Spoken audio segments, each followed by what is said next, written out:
Alright, this video is gonna show what's going on here. Had a rain the other day and it was wet, which kind of looks like this. It's kind of a milky looking, soupy looking muck, and that's all topsoil that's been scraped, so it's just above the solid clay layer.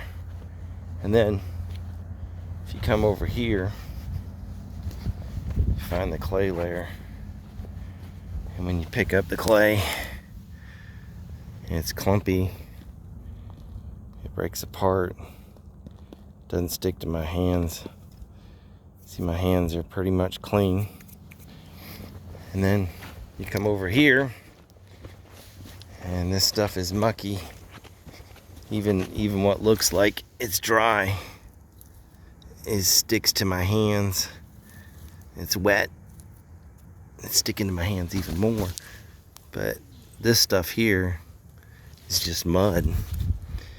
And so that's how it works to scrape the muck layer off. You go down about 2 or 3 inches and then you're to dry dirt. This is the compactable soil.